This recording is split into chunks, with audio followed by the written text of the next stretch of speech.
नमः हरे नमः।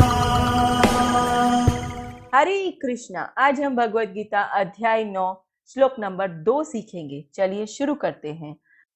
राज विद्या राजगुह्यम पवित्रम इदम उत्तमम प्रत्यक्ष आवागमम धर्म्यम सुसुखम कर्तुम अव्ययम। अब हम इसे धीरे धीरे बोलकर समझते हैं। राज विद्या राजगुह्यम पवित्रम इदम उत्तमम प्रत्यक्ष आवागमम धर्म्यम सुसुखम कर्तुम अव्ययम। अब हम इसे फिर से गाते हैं। राज विद्या राजगुह्यम पवित्रम इदम उत्तमम प्रत्यक्ष आवागमम धर्म्यम सुसुखम कर्तुम अव्ययम। अब हम समझते हैं भगवान श्री कृष्ण इस श्लोक में क्या कह रहे हैं।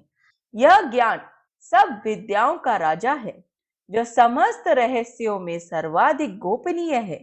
यह परम शुद्ध है और चूंकि ये आत्मा की प्रत्यक्ष अनुभूति कराने वाला है, अतः ये धर्म का सिद्धांत है। यह अविनाशी है और अत्यंत सुखपूर्वक संपन्न किया जाता है। हरे कृष्णा। चलिए अब हम महाप्रेम प्रभु जी से इस श्लोक के बारे में और अच्छे से समझते हैं। हरे कृष्णा जी।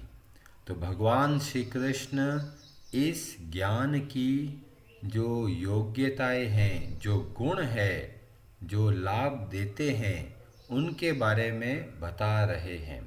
और यह ज्ञान कौन सा? जो 9वें अध्याय में, इस अध्याय में भगवान श्री कृष्ण बताने वाले हैं। और ये इसीलिए बता रहे हैं ताकि हम लोग सावधानी पूर्वक इसको सुने और समझें। और यहाँ पर इतने सारे गुण बताए। पहला उसका जो क्वालिटी है वह बताते हुए बोलते हैं, ये विद्या, यह जो ज्ञान बता रहा हूँ, भगवान श्री कृष्ण बोल रहे हैं, इसको बोलते हैं राज विद्या। विद्या का मतलब एक तरह का ज्ञान प्राप्त करने का जो तरीका होता है वह। और आजकल हम लोग देखेंगे कि इतने सारे यूनिवर्सिटीज़ है, कॉलेजेस है, वहाँ पर इतने सारे सब्जेक्ट्स पढ़ाए जाते हैं, पर जो सारी विद्याओं का सबसे बड़ा जो राजा है वह है यह भगवत गीता का ज्ञान, जो 9वें अध्याय में भगवान श्री कृष्ण बताएंगे। तो लोग क्या सोचते हैं, अरे भगवत गीता तो बुढ़ापे का समय है, जब बुढ़ापा आएगा तब देखेंगे। और यहाँ पर भगवान श्री कृष्ण बोल रहे हैं, ये सबसे बड़ी विद्या है, ये राज विद्या है। समस्त विद्याओं में जो सबसे बड़ी विद्या है वह यह जो भगवान श्री कृष्ण हमें इस अध्याय के माध्यम से बताएंगे।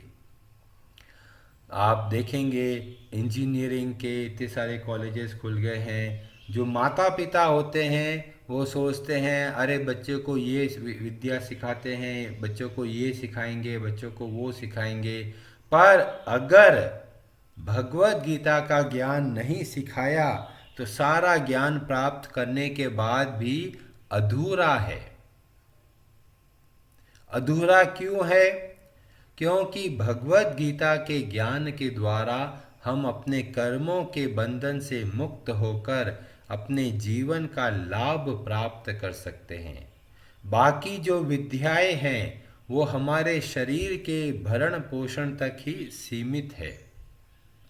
जैसे डॉक्टर है, उसने विद्या अध्ययन करी, बहुत अच्छे से अध्ययन किया, अब उसके पास कुछ योग्यता आ गई कि वो बीमारी को दूर कर सके, तो विद्या का लाभ तो मिला, पर उसका लाभ बहुत छोटा होता है। कहाँ तक पहुँचता है? केवल शरीर तक। पर जो भगवत गीता का ज्ञान है वो वास्तव में हमारे जन्म जन्मांतर के जो बंधन है उससे हम मुक्त हो सकते हैं, ये संसार के चक्र से मुक्त हो सकते हैं। इतना अद्भुत ज्ञान है। बहुत सारे लोग न्यूज़पेपर पढ़ते होंगे, न्यूज़पेपर खोलते हैं, पढ़ा और साइड में रख दिया। कोई व्यक्ति 5 दिन पुराना न्यूज़पेपर बहुत कम होते जो कभी कभार पढ़ लेते होंगे, पर मुख्यतः पुराने न्यूज़ को कौन सुनता है, उनको तो लेटेस्ट न्यूज़ चाहिए। तो यहाँ जो ज्ञान मिल रहा है, भगवत गीता का ज्ञान इतना प्राचीन है, कम से कम 5,000 साल पुराना ज्ञान, और आज भी उतना ही लाभदायक है जितना कि उस समय था। और यह ऐसा ज्ञान है जो हर समय तरोताज़ा रहता है। बाकी किताबें पढ़कर दूसरी बार पढ़ोगे तो इतना मज़ा नहीं आएगा, पर भगवत गीता का ज्ञान ऐसा ज्ञान है, जितना हम पढ़ते हैं उतना हमको नया लगता है। ये श्लोक न जाने कितनी बार भले ही पढ़ लिया होगा, पर जब भी हम भाव से पढ़ते हैं तो हमें अलग अलग अनुभव प्राप्त होते हैं, क्योंकि यह जो विद्या भगवान श्री कृष्ण बता रहे हैं वो सबसे बड़ी विद्या है, सबसे बड़ा ज्ञान है, जो हमारे जीवन मरण के सारे बंधनों से मुक्त कर सकते हैं। हम न जाने कितने जन्मों से भटक रहे हैं, दुख पा रहे हैं, और यह भगवत गीता का ज्ञान ऐसा ज्ञान है कि उन सारे दुखों को समाप्त कर सकता है। और फिर भी माता पिता सोचते हैं, अरे बच्चों को अभी जॉब करने दो, भगवत गीता बाद में पढ़ाएंगे, अरे बेटे को पढ़ने दो, बाद में भगवत गीता पढ़ाएंगे। तो इस तरह से हम अपने जो आश्रित है उनका बहुत बड़ा एक बहुत पुण्य से जो अवसर मिला उसको गंवा देते हैं। तो आप सब जो माता पिता हैं उनको ये नियम बनाना है कि भगवत गीता का ज्ञान सबसे पहले देना है। आप देखेंगे हमारे जो प्राचीन जो विश्वविद्यालय थे, जो यूनिवर्सिटी ऑफ नालंदा, तक्षशिला, इतने प्राचीन, और सारी विद्याएं वहाँ पर सिखाते थे, किस तरह से सर्जरी करना चाहिए, किस तरह से स्वास्थ्य का ध्यान रखना चाहिए, किस तरह से सिटी प्लानिंग होना चाहिए, बहुत सारी विद्याएं सिखाते थे। पर वहाँ पर भी भगवत गीता का ज्ञान एक बहुत महत्वपूर्ण हिस्सा था।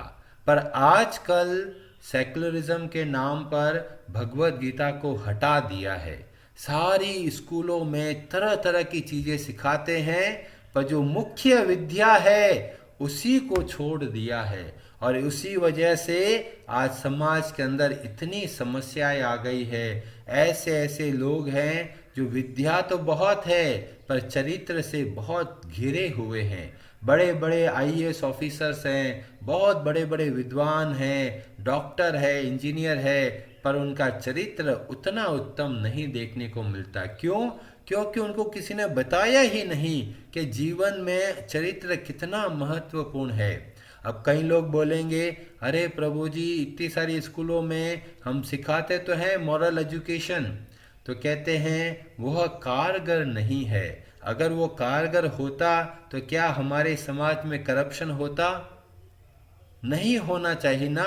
मतलब जो विद्या हम दे रहे हैं वो अधूरी विद्या दे रहे हैं। ना हम डॉक्टरों पे भरोसा कर सकते हैं, ना हम वकीलों पे भरोसा कर सकते हैं, ना हम पुलिस पे भरोसा कर सकते हैं। ज्ञान बहुत है पर चरित्र की बहुत कमी है। पर भगवत गीता का ज्ञान हमारे चरित्र को बहुत उत्तम बनाता है। अब कई लोग बोलेंगे, अरे भगवत गीता का और चरित्र से क्या लेना देना? तो चरित्र का जो आधार होता है वह अध्यात्म होता है। जैसे कि कई लोग कहते हैं जी पैसा कमाना बुरी बात क्या है, पैसा कमाते ऐश करते हैं, पर जब हम भगवत गीता का ज्ञान देखते हैं तो हमें पता चलता है कि यह संसार में सुख भोगने की इच्छा वास्तव में दुख का कारण है। जब इस बात को अच्छे से समझते हैं तो स्वतः ही जो लालचीपन है वो कम होने लगता है। जब हम भगवान श्री कृष्ण के नाम का जप करते हैं तो हमारा हृदय शुद्ध होता है, हमारा मन शुद्ध होता है, और जब मन शुद्ध होता है तो हमारा चरित्र उत्तम बनता है। जब मन अशुद्ध होता है तभी चरित्र खराब बनता जाता है, और वो अपना स्वार्थ बन जाता है, मैं और मेरा, मेरे को किस तरह से मज़ा मिलेगा वह मैं कार्य करूँगा। इसीलिए आज के समय में भगवत गीता का बहुत बड़ा योगदान है जो हमारे चरित्र को बहुत उत्तम बन सकता है। और इसीलिए हम भगवान श्री कृष्ण की इस वाणी को बहुत सावधानी पूर्वक सुनना चाहिए और खुद भी अपने जीवन में उतारें और परिवार के हर सदस्यों को इसके बारे में बताइए, क्योंकि यह ज्ञान है, ये सबसे बड़ा ज्ञान है। मैंने पहले भी आपको कथा बताई थी कि एक बहुत बड़ा विद्वान नदी पार कर रहा होता है और नदी में जो नाव चलाने वाला नाविक जो है वो चला रहा है और दोनों आपस में बातचीत करते हैं। और बातचीत करते करते विद्वान पूछता है, अरे तुमने गणित आती है? तो नाविक बोलता है, जी उतना आता है जितना हिसाब कर लेते हैं, उसके बाद में मुझे कुछ नहीं आता। तो विद्वान बोलता है, अरे तुमने गणित नहीं सीखा है तो फिर जीवन का इतना हिस्सा तो तुम्हारा बेकार ही है, 25% व्यर्थ है। नाव आगे चल रही है, फिर और बोलता है, अरे तुमको इसका ज्ञान है जो वो तो विज्ञान नहीं है, अरे तुम्हारा जीवन तो इतना व्यर्थ है कि तुम्हें इसका भी ज्ञान नहीं है, उसका भी ज्ञान नहीं है, इतने सारे सब्जेक्ट्स है, तुम्हें ध्यान भी नहीं है। और धीमे धीमे एकदम मध्य के अंदर नाव पहुंच चुकी है और नाव हिलने लगती है। नाव हिलने लगती है तो विद्वान डर जाते हैं और वो पूछते हैं, नाविक अरे ये तो बहुत तेरा गहरा तूफान जैसा आ रहा है, क्या करें? कि जी आपको तैरना आता है? कि जी वो नहीं आता, तो आपका जीवन 100% वेस्ट है, अब आप अपने आप को नहीं बचा सकते। तो ऐसा ही हमारे साथ है, हमें ये आता है, कराटे आते हैं, ये खाना बनाना आता है, हमको ये विद्वान ये ज्ञान है, हमको उसका ज्ञान है, सारा ज्ञान है, पर भगवत गीता का ज्ञान नहीं है तो वह ज्ञान कुछ काम नहीं आएगा। जैसे कि रावण, उसके पास बहुत सारी विद्याएं हैं, बहुत सारा ज्ञान है, चतुर्वेदी है, चारों वेदों का ज्ञान है, पर फिर भी उसका चरित्र से पता चलता है कि उसको अध्यात्म का ज्ञान नहीं था, और जिसकी वजह से बाकी सारे ज्ञान व्यर्थ है। अब कई लोग बोलेंगे, अरे प्रभु जी व्यर्थ कैसे, हमारा जीवन चलता है उससे।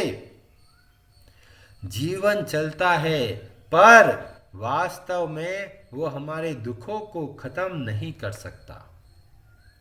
जैसे कोई व्यक्ति बोलता, जी हमारे पास बहुत सारे जीरो है, 01, 02, बहुत सारे जीरो है, वो जीरो कितने भी जीरो लगा दो कोई काम नहीं आएगा, पर जैसे ही उस आगे एक डंडी लगा देंगे तो उसका बहुत महत्व बन जाता है। 10 रुपया 100 रुपया बन जाता है, 100 रुपया 1000 रुपया बन जाता है, 1000 रुपया 10,000 रुपया बन जाता है। पर वो डंडा हटा दें आगे से तो सब जीरो है, चाहे आप 10 जीरो लगा दो या 50 जीरो लगा दो। ऐसे ही चाहे आप किसी को कोई भी ज्ञान दीजिए, पर इस बात का ध्यान रखें कि भगवत गीता का ज्ञान अवश्य देना है, क्योंकि ये ऐसा ज्ञान है जो हमें वास्तविक रूप से संतुष्ट करता है, हमारे जीवन का लाभ हमको मिल पाता है और इस जन्म जन्मांतर के बंधनों से मुक्त हो जाते हैं। अब कई लोग बोलेंगे, अरे प्रभु जी वो तो बहुत बात की बात है, अभी हमको लाभ मिलेगा या नहीं मिलेगा? तो भगवान ने बोला, सुसुखम, ये इतना सुखदायक है, कोई भी कर सकता है, बहुत आराम से कर सकता है, उसके लिए घोर तपस्या की आवश्यकता नहीं है। और इसीलिए भगवान ने इन सारे गुणों के बारे में बताया, हर एक गुण का बहुत भारी महत्व है। इसीलिए हम इस श्लोक को और आगे कल भी इसको डिस्कस करेंगे, और इस बात को ध्यान में रखें, यह ज्ञान राज विद्या है। जब इसको अच्छे से समझेंगे तो सर्वप्रथम इसको महत्व देंगे। बहुत सारे लोग बाकी और चीज़ों को महत्व देते हैं। माता पिता बोलते हैं अरे बेटे को म्यूज़िक सिखाना है, बेटे को कराटा सिखाना है, बेटे को स्पोर्ट्स में डालना है, बेटे को आईआईटी की तैयारी करानी है, बेटे को ये सारी पढ़ाई करवानी है। सब दे रहे हैं, बहुत बढ़िया। भगवत गीता का ज्ञान भी दीजिए और उसको बहुत महत्व दीजिए। आप स्वयं अच्छे से अध्ययन कीजिए और परिवार के अन्य सभी सदस्यों को इसकी प्रेरणा दीजिए, क्योंकि माता पिता का सबसे बड़ा जो आप अपने पुत्र को पुत्री को दे सकते हैं वह है भगवत गीता का ज्ञान।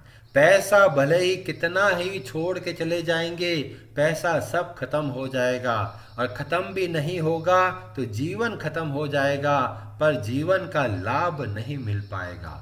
इसलिए जीवन का सही लाभ उठाने के लिए बहुत आवश्यक है कि इस राज विद्या को सीखें और सिखाएं।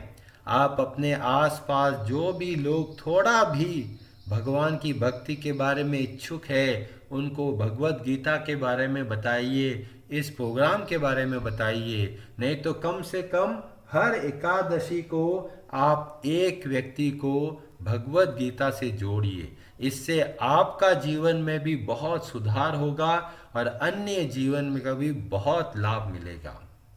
यह जो ज्ञान है यह राज विद्या है। सबसे महत्वपूर्ण ज्ञान है वह है भक्ति का ज्ञान। अगर उसको प्राप्त करते हैं तो इसका मतलब सारी विद्याएं हमें प्राप्त हो गई।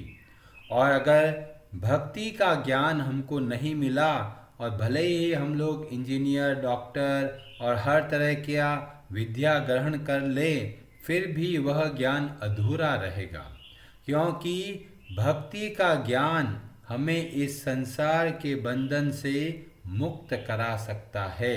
इसीलिए हर एक को चाहिए कि इस विद्या को, भक्ति योग को, भक्ति के सिद्धांतों को बहुत अच्छे से समझना चाहिए।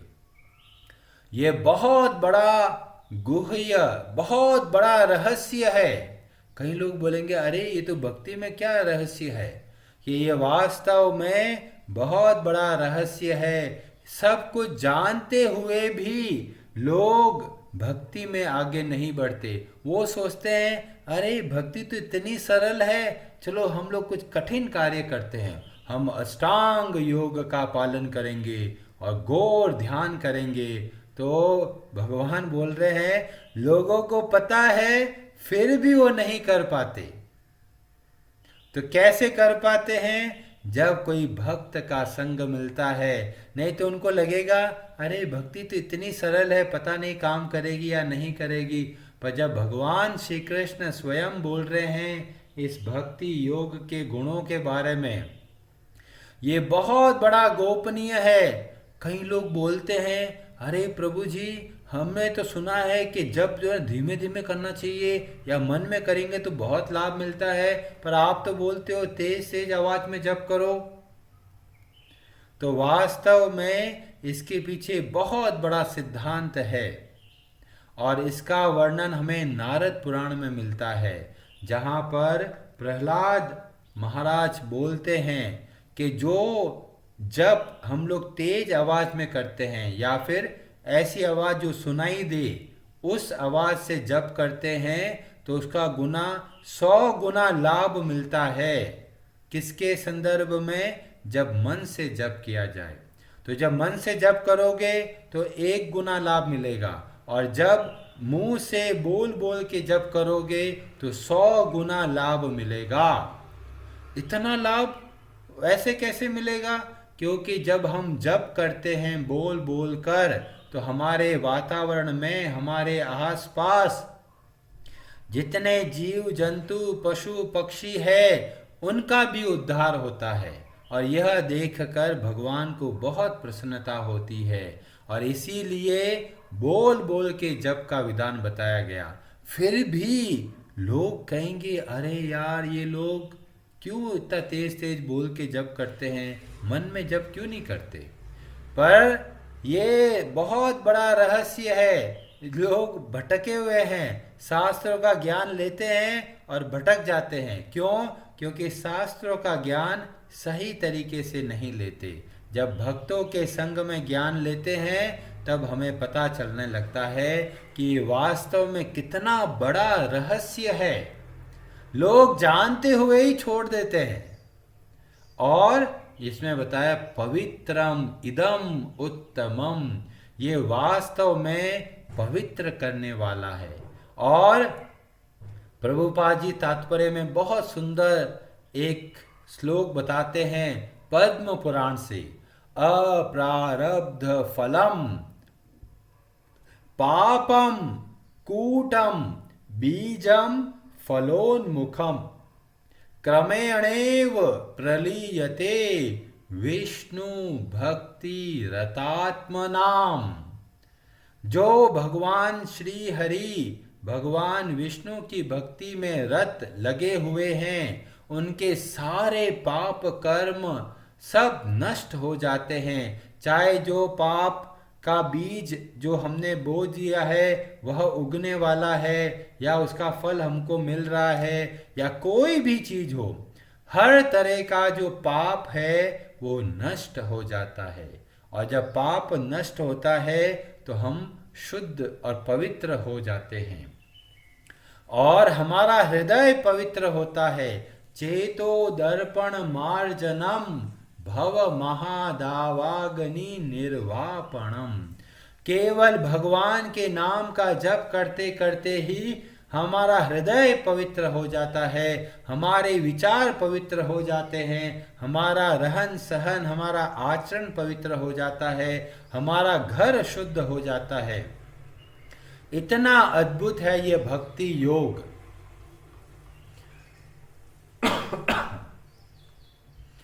और प्रत्यक्ष, ये प्रत्यक्ष ज्ञान है।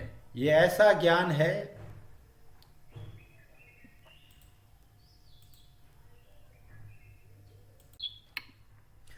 तो ये जो भक्ति योग है बहुत ही प्रत्यक्ष अनुभव होता है। और उसके उदाहरण में हम चलते हैं श्रीमद् भागवतम के एक अद्भुत श्लोक में। उसमें बहुत अच्छे से भक्ति का प्रभाव बताया। और कैसे बताया? जब लोग भूखे होते हैं और खाना खाने लगते हैं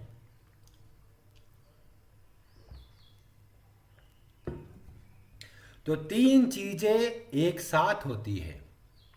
जब खाना खाने लगते हैं तो तीन चीजें एक साथ होता है। क्या क्या? तुष्टि, हम धीमे धीमे संतुष्ट होने लगते हैं।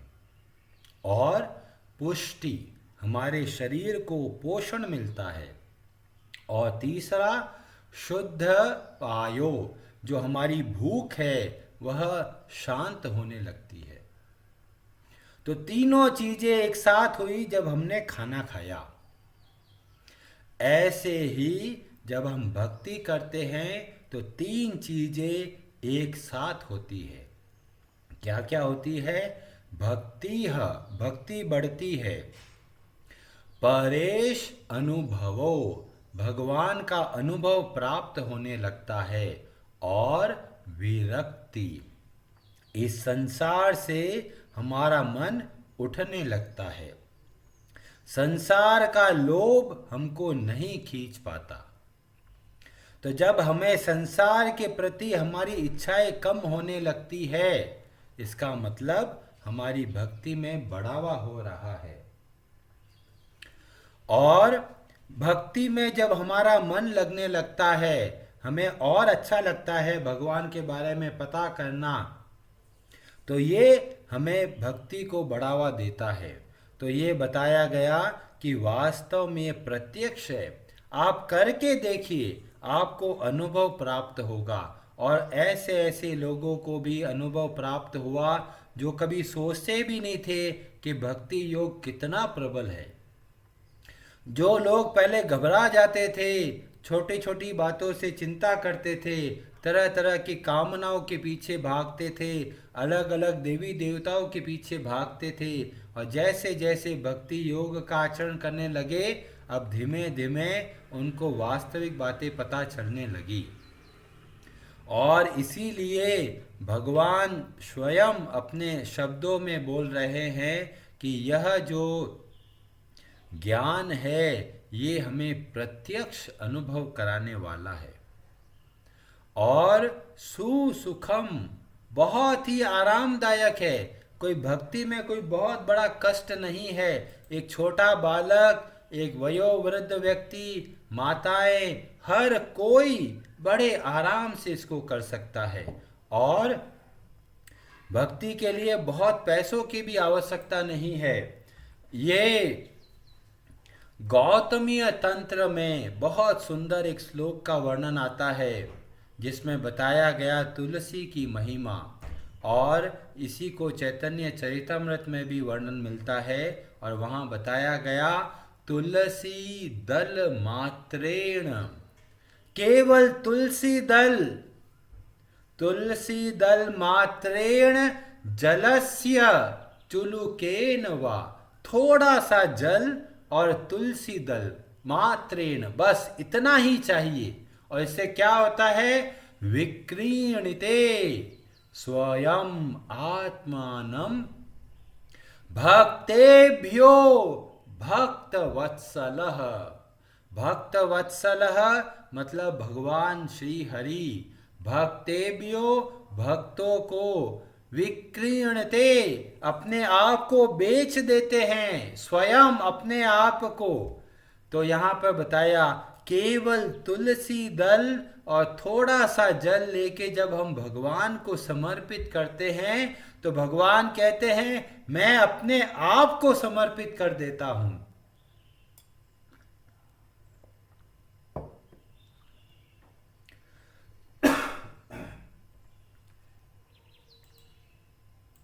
हरे कृष्णा प्रभु जी, थोड़ी चीनी ले लीजिए आप। हाँ, तो बताया गया कि इतना सरल है, केवल तुलसी के थोड़े से पत्ते, तुलसी दल और थोड़ा सा पानी अगर भगवान को समर्पित करते हैं तो भगवान अपने आप को बेच देते हैं ऐसे भक्तों के लिए।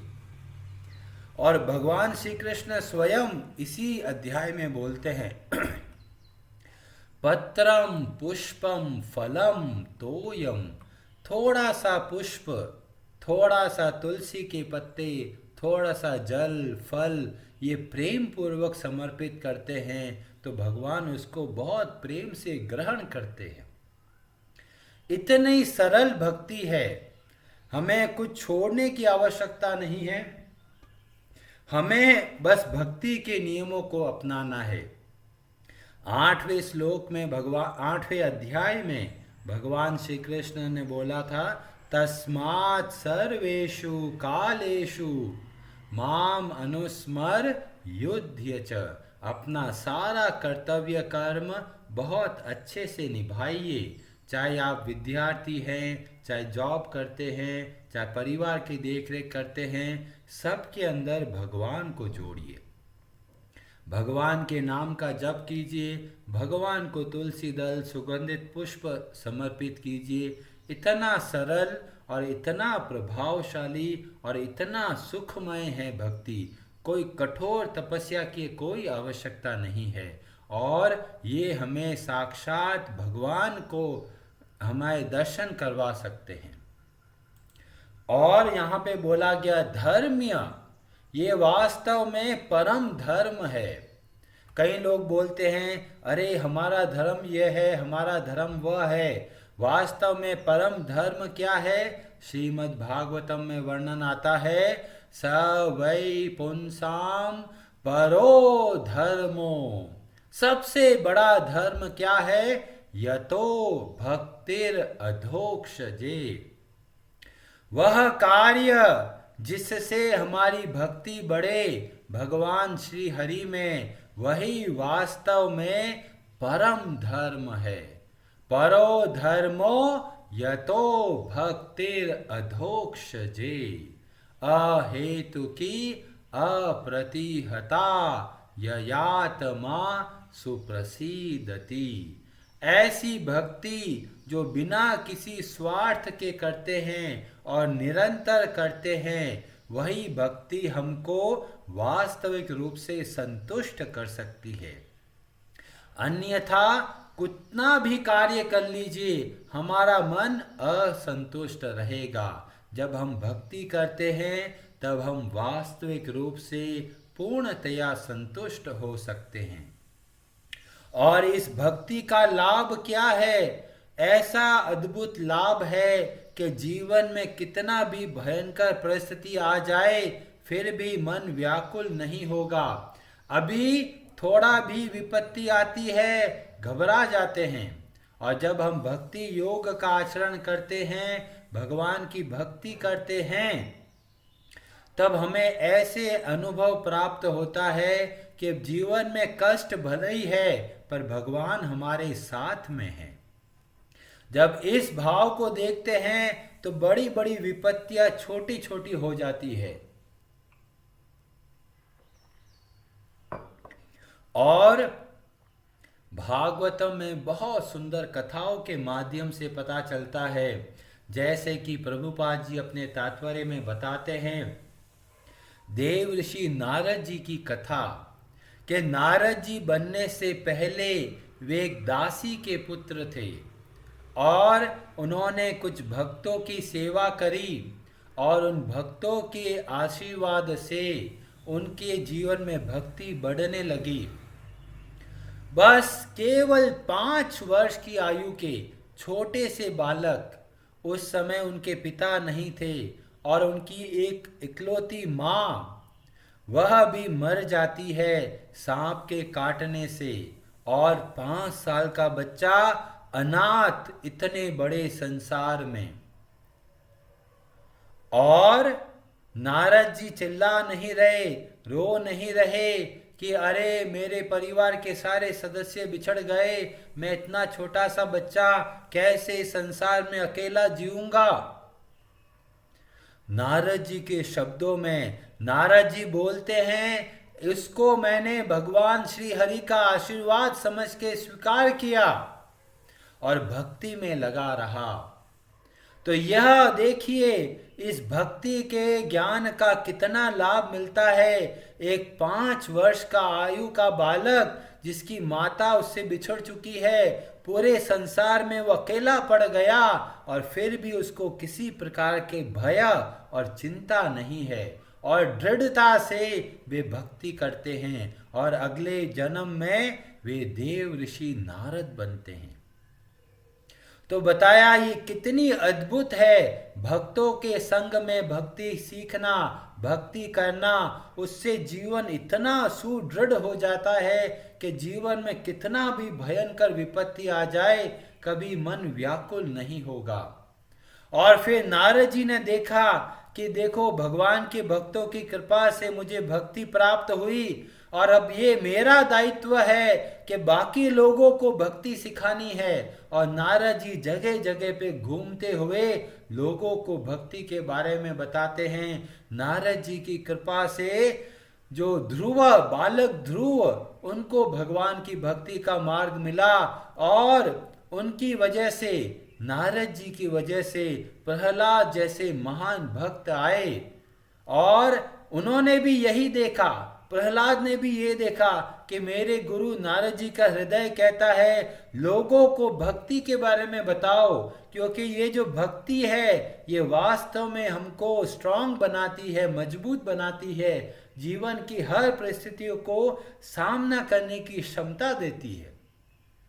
आप देखेंगे अगर परिवार में छोटा बच्चा है और कोई मुसीबत आ जाए तो कहाँ पे जाएगा? अपने माता पिता के पास जाता है। पर प्रहलाद के पास ये भी अवसर नहीं है। क्यों? क्योंकि प्रहलाद के पिता ही उसको मारना चाहते हैं। अब तीनों लोकों में प्रहलाद को किसी प्रकार का आश्रय नहीं है, किसी प्रकार का कोई सहारा नहीं है। फिर भी प्रहलाद के मन में थोड़ा भी भय नहीं है, थोड़ी भी चिंता नहीं है। ये भक्ति योग का प्रभाव है, जिसकी वजह से वे निर्भय होकर सर्वत्र विचरण कर सकते हैं। और राखे कृष्ण तो मारे कौन। जब भगवान श्री कृष्ण स्वयं सुरक्षा प्रदान करते हैं, ऐसे व्यक्ति को किससे डर लग सकता है। ना कोई भूत उनको तकलीफ दे सकता है, ना कोई प्रेत उनको तकलीफ दे सकता है, ना किसी की बुरी दृष्टि उनको तकलीफ दे सकती है, ना ग्रह नक्षत्र उनको दुख दे सकता है। कोई भी ऐसे भक्त को टच स्पर्श भी नहीं कर सकता। और इसीलिए भगवान और भगवान के भक्त सबको यह ज्ञान देना चाहते हैं, इसीलिए वे सर्वत्र प्रचार करते हैं। और प्रभुपाद जी ने भी ऐसा ही किया, नारद जी भी ऐसा ही करते हैं, और हमें भी ऐसा ही करना है। इस भक्ति का ज्ञान अपने तक सीमित नहीं रखना है, इस भक्ति का ज्ञान अन्य सबको दीजिए, सबको भक्ति के बारे में बताइए, जिससे वे अपने जीवन के संघर्ष को अच्छे से जी सके। हरे कृष्णा जी, यह बहुत महत्वपूर्ण श्लोक है, इस पे बहुत लंबी चर्चा हो सकती है, पर समय के अभाव पे मैं बहुत कम बातें बता रहा हूँ। प्रभुपाद जी ने भी बहुत सारी बताना चाहते हैं, फिर भी तात्पर्य इतना बड़ा बताया। और भी बहुत सारी बातें इस श्लोक के माध्यम से हमें सीखने को मिलती है कि भक्ति योग कितना महत्वपूर्ण है, और आज के समय में तो ये बहुत ही आवश्यक है। हरे कृष्णा जी। हरे हराये नमः।